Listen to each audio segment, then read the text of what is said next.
Good evening.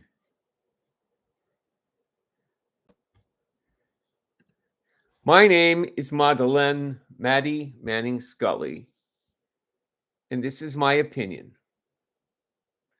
For what shall it profit a man if he gain the whole world and lose his own soul? Indeed, is this not the dilemma that we face as Americans right now, as we watch with horror the genocide that is occurring every day with the Ukrainian people by Vladimir Putin?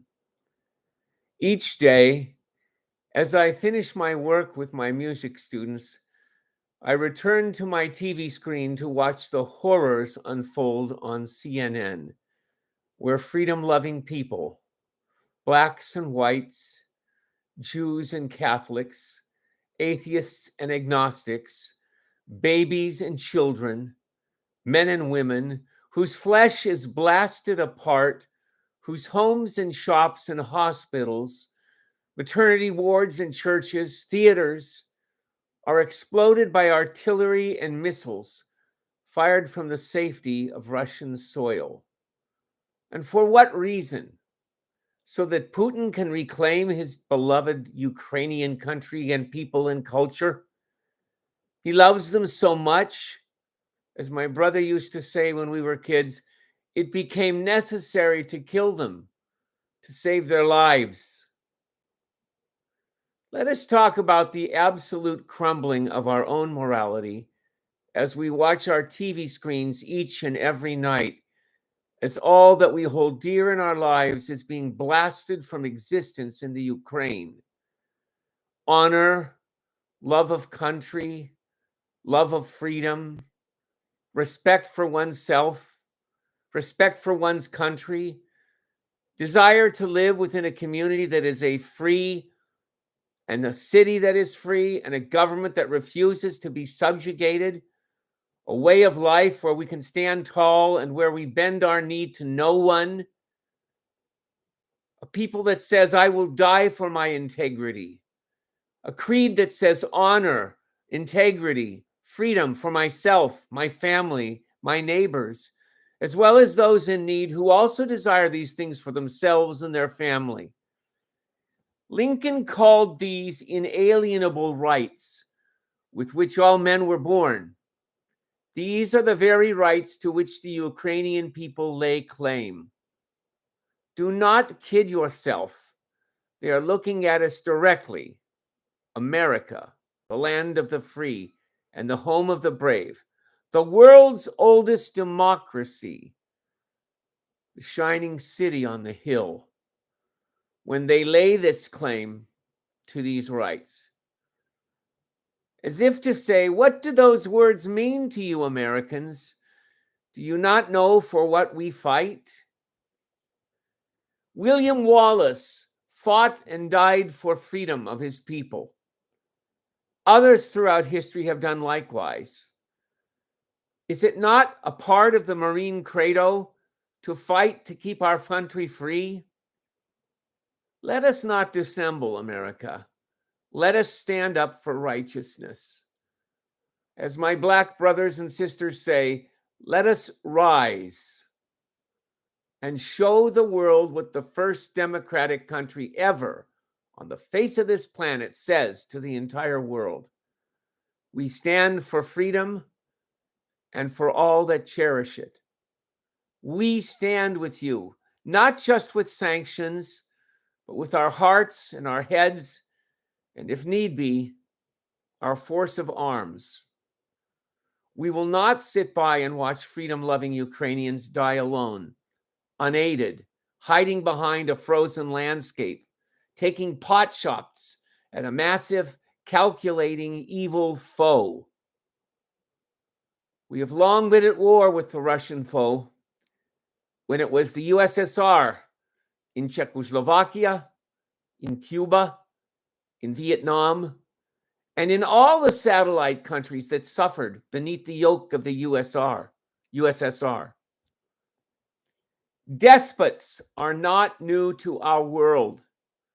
Nero in Rome, Attila the Hun, Hitler in Germany, Pol Pot in Laos, Idi Amin in Uganda, and now Putin in Russia and the Ukraine. What is new would be a force that stood up to these horrors, these evil men, and the evil that they created and spawned. The United States that says it is such a force. Is it such a force? It is time to, as my father used to say, put your money where your mouth is. Now is the time to rise and be counted, America.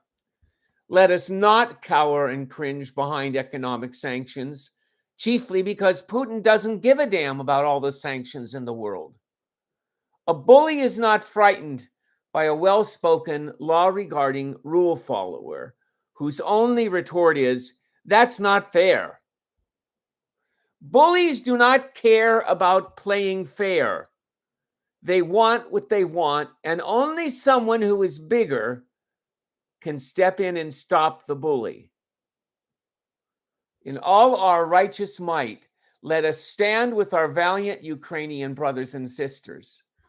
We risk only our life in the rising, but we risk losing our moral compass, our soul, if we do not rise. All that is necessary for evil to prevail is for good men and women to do nothing.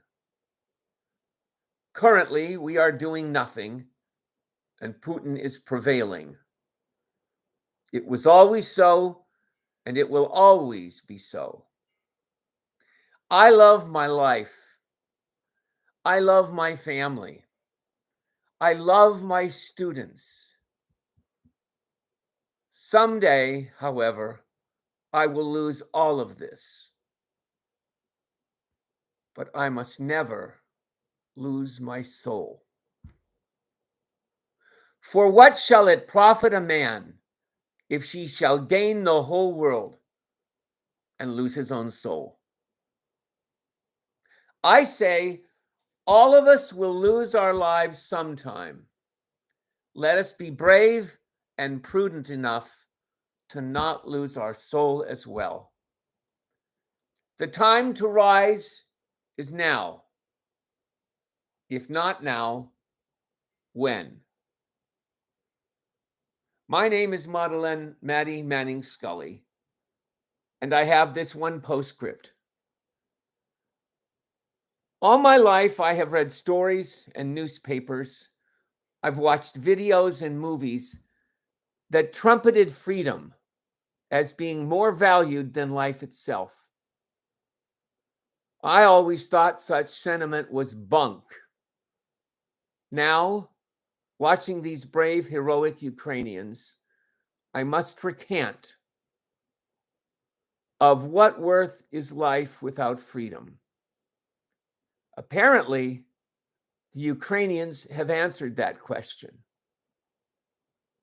Nothing. My name is Maddie Manning Scully, and I'm a professor of music at San Bernardino Valley College. And I have been an educator for 52 years. I hope that I've gotten across my point.